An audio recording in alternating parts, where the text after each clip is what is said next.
The scene begins in darkness, tension thick in the air. A man's voice echoes softly, dripping with misplaced affection. "I love how you feel like a real woman." His words, meant to sound tender, instead hang heavy and unsettling. The dim lighting and the dark tones suggest something intimate, yet wrong. The atmosphere feels suffocating, as though this moment isn't meant to be witnessed. The perspective shifts. A woman with long, wavy pink hair stands silently, bathed in the faint light spilling from a nearby doorway. Her expression is blank, almost hollow, but her eyes reveal everything: shock, confusion, and a deep ache that twists her stomach. She doesn't need to see more to understand what's happening. Her pale blouse and composed stance contrast sharply with the chaos unfolding out of sight. It's as if time itself has stopped around her. Her mind races, her thoughts fractured and trembling. What am I even looking at right now, she wonders, disbelief and nausea colliding inside her chest. Then the truth settles in, cold and cruel. The words she dreads most surface in her thoughts, whispered in horror. My fiancé. Everything she believed in, everything she trusted, is shattering in that instant. She stands frozen in the doorway, the sound of soft moans echoing from within the room. Through the slight gap in the door, a pair of bare legs moves rhythmically, carelessly, as if the world beyond that door doesn't exist. A man's voice, heavy with lust, breaks through the silence again. "Ha, you like that, don't you, Nayang?" Her heart clenches at the name, not hers. It's confirmation, as undeniable as the pain slicing through her. The woman inside responds breathlessly, her voice trembling with desire. "Yeah, it feels so good, Dong-sang, just a little faster." Every syllable is another dagger in the heart of the one standing outside. The muffled moans and whispers blend into a cruel melody, one that drowns out reason and mercy. And there, in the shadows of betrayal, the woman outside can only stand, numb, broken, and silently witnessing the destruction of her love. In the dimly lit room, the sound of shallow breaths fills the air. The man leans over the woman, their bodies press close together as they share a heated, forbidden kiss. The faint rustle of sheets and the sound of lips meeting, smooch, chew, break the silence, mingling with soft, breathy moans.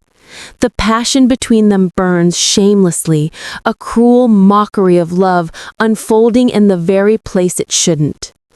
Then comes the brutal truth, piercing like a knife through the dark. "Is in our bed with another woman." The words echo coldly, detached from time and space. The woman who watches this unfold can barely breathe as the realization sinks in. The man she loved, the one she trusted completely, has brought betrayal into their sacred space. And as if that pain weren't enough, the final blow lands. "With none other than my own sister!" The weight of those words crushes her. The world seems to tilt, her knees weak beneath her. In the faint blue light, her body collapses onto the floor, a broken silhouette swallowed by sorrow and disbelief. The betrayal isn't just romantic, it's blood deep, tearing apart the very foundation of her family. The image shifts upward, a haunting contrast. On the wall hangs a framed photo of happier days, the man and woman smiling together on their wedding day, full of love and promise beneath blooming cherry blossoms. Below that perfect picture, the same man now lies entangled with another woman in the very same bed, beneath the very symbol of his vows. The cruel irony burns through the scene. What was once a symbol of devotion has become a backdrop for betrayal. His voice, dripping with false affection, cuts through the tension. "I love you. You're the only one for me, Nayong." Those words, the same ones he once whispered to his fiancée, now sound hollow, grotesque. And from the doorway, barely containing the storm inside her, her thoughts scream louder than her voice ever could. "You bastard!" It's the cry of a woman betrayed beyond measure, standing at the edge of love and hate. Outside the room, the woman stands frozen, her back turned to the half-open door. Her elegant blouse catches the faint glow of the hallway light, but her face tells another story, one of heartbreak and disbelief. Tears silently trace down her cheeks, glistening as they fall. She clutches her bag tightly, as though holding onto it could somehow keep her from falling apart. The world around her feels unbearably still, except for the muffled sounds of betrayal leaking through the doorway behind her. From within that same room, muffled voices continue to pierce the silence. Yeah. Uh-huh. Then, with a cruel casualness, a man's voice follows, tauntingly. What do you think, Nyong? I'm better than Yeon Hyuk, aren't I? His tone is arrogant, self-satisfied, completely oblivious to the pain he's inflicting on someone standing just outside the door. The words echo like poison in the woman's ears, twisting her heart until it feels like it might burst. Her feet tremble, the light from the hallway illuminating the edge of her slippers. She remains rooted in place, unable to move, caught between wanting to storm in and scream or to simply disappear. The floor feels cold beneath her, the sound of her heartbeat loud and unsteady. She grips the strap of her purse tighter, her knuckles pale as if holding back every ounce of fury and grief coursing through her veins. Inside, the woman in the bed, her sister, smirks up at the man without an ounce of shame. Her eyes glint with satisfaction as she responds, voice smooth and confident. Of course you are. Her lips curl into a smile that drips with mockery, the kind of expression that knows it's destroying someone and enjoys it. The air between them is thick with heat and deceit, while outside the door, a heart quietly shatters. The woman continues, her voice dripping with disdain. If it weren't for my father, I wouldn't have even looked at someone like Yeon Hyung Khan. Her words slice through the air, cruel and deliberate. Every syllable confirms the depth of the betrayal, not just infidelity, but contempt. To the one outside the door, the name Yeon Hyung Han is a stab straight to the soul. That was her fiancé, her future. And now, with each word, that future burns to ash before her eyes. Her lips tremble, her voice barely more than a whisper carried by the silence. Liar. The word escapes her like a curse, quiet but heavy with everything she feels, pain, rage, disbelief. The once gentle curve of her mouth now tightens with bitterness. The soft light catches on her pearl earring as she tilts her head slightly, her expression unreadable, torn between sorrow and fury. This single word holds the weight of her shattered trust. Her thoughts spiral, flashing through memories of deceit and manipulation. You did everything in your power just to get closer to him. The scene changes. Her sister's face, radiant and cunning, comes into focus. Around her, money seems to shimmer in the air like a cruel joke. The smile on her face is confident, smug, the kind that hides poison beneath beauty. The truth hits hard. Her sister's affection had never been pure. Every gesture, every sweet word had been calculated, all part of a plan. The image sharpens. Her sister stands poised, her hand thoughtfully touching her lips in a mock display of innocence. Behind her, a shadowy figure, the man, wraps an arm possessively around her waist. Their closeness is suffocating. Banknotes flutter in the golden light, the glittering proof of greed and betrayal. The sister's smirk deepens, as if to say that everything, love, loyalty, even family, has a price. The betrayed woman's inner voice trembles with restrained fury. What are you lying for? The question isn't only for her sister. It's for everything. For the deceit that twisted her life into a cruel farce. For the trust she gave so freely only to have it turned into a weapon against her. Her hands clench at her sides, her nails biting into her palms, while tears threaten to fall again. The room seems to fade away, leaving only that question, raw, desperate, unanswered. Her lips curve into a faint, bitter smile, a smile born of exhaustion and pain. A single tear trails down her cheek, glimmering under the light as she murmurs to herself, her voice breaking. To screw me over? Her quiet laugh trembles, half a sob, half a mockery of herself. The irony stings. The people she loved most have destroyed her, and all she can do is smile through the ache. Her face softens for a moment, but her eyes, though wet with tears, gleam with something new, not just heartbreak, but the faint spark of anger beginning to burn beneath the sorrow. A woman with long, soft waves of reddish-brown hair stands quietly, her expression unreadable. She's dressed in a light-colored blouse with a tied ribbon at the collar, giving her a calm and elegant appearance. The air around her feels tense, as if she's holding back emotions she doesn't want to show. In the midst of her thoughts, a question hangs in the air. Or is it because the two of you are just so in love? The words seem to echo, carrying both accusation and sorrow, hinting that the woman is confronting someone, or perhaps herself, about love, betrayal, or longing.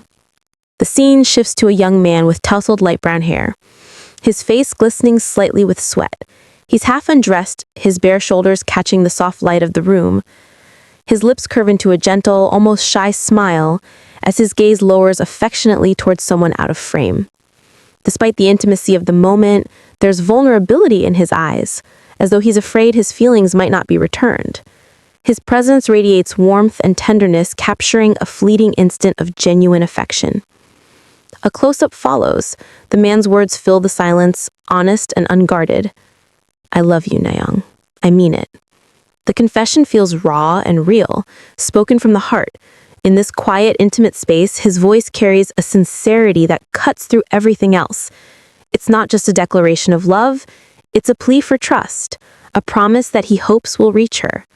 The name Nayang lingers in the air, heavy with emotion, as if sealing the truth of his feelings in that moment. Under the soft glow of evening lights, a heartfelt confession fills the air.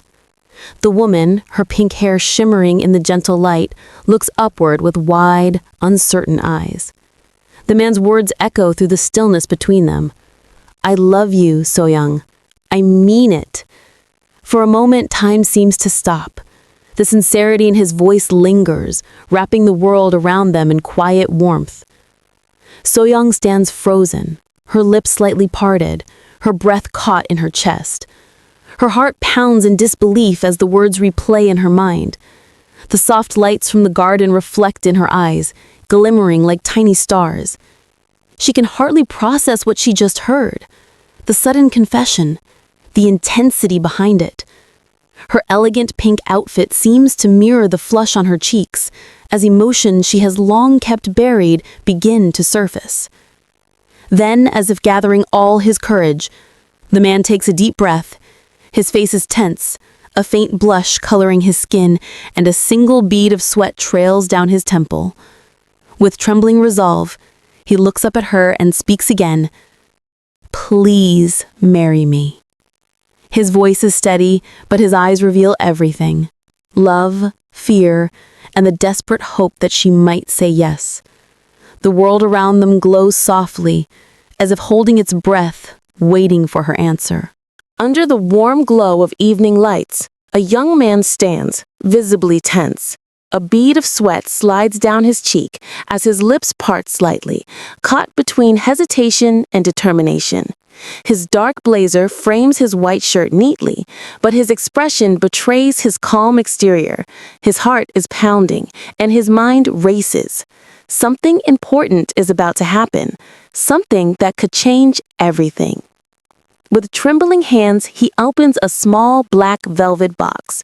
Inside, nestled against the soft lining, lies a gleaming silver ring crowned with a single sparkling diamond. The light catches on its surface, scattering faint reflections like stars. His fingers hover for a moment, as if afraid to let go. This simple gesture carries all his hopes, fears, and love. Across from him, a woman exhales softly. The corners of her lips curl with surprise, maybe even disbelief. Her long, softly curled hair cascades down her shoulder, glowing faintly under the light. The elegant earrings she wears sway slightly as she tilts her head, taking in the sight before her. In that quiet moment, the world seems to pause, just the two of them, caught between breath and answer. A small, elegant ring box is opened, revealing a sparkling diamond ring that catches the soft light around it. One hand carefully holds the box open, while another hand reaches forward hesitantly, fingers trembling slightly as if realizing the weight of this moment.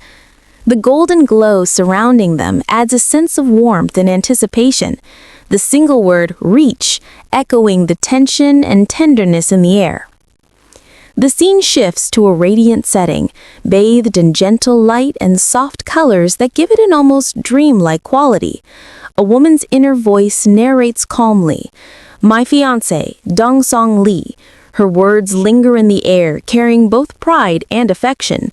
Below, she responds aloud with a serene smile, saying, "Yes, I will." The moment feels both intimate and grand, the kind that marks the beginning of something life-changing. Standing gracefully in a lovely rose-colored suit, the woman's expression glows with quiet joy. Her long hair cascades over her shoulders as she clasps her hands near her chest, admiring the diamond ring now resting on her finger. Her eyes shimmer with soft contentment, and the light surrounding her seems to dance in harmony with her emotions.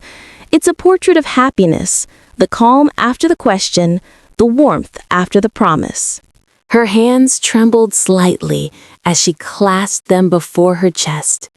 The soft pink of her outfit contrasted the cold realization in her heart. I never truly loved him. The words echoed in her mind, quiet yet sharp, slicing through the layers of denial she had built over the years. He had pursued her relentlessly, never once giving up. For so long, his persistence had felt less like affection and more like a shadow that she couldn't escape. Her father and stepmother, people who had always regarded her as nothing more than a burden, saw in him an opportunity to rid themselves of her. They urged her to accept him, to finally become someone else's problem. And so, their will became her fate. When he held her in his arms, she thought she had found freedom. The warmth of his embrace promised deliverance from the suffocating walls of that miserable house in Songbuk. She convinced herself that marrying the man they approved of was the only way to break free. But even as his arms tightened around her, the cracks in her heart whispered the truth. She had merely exchanged one prison for another.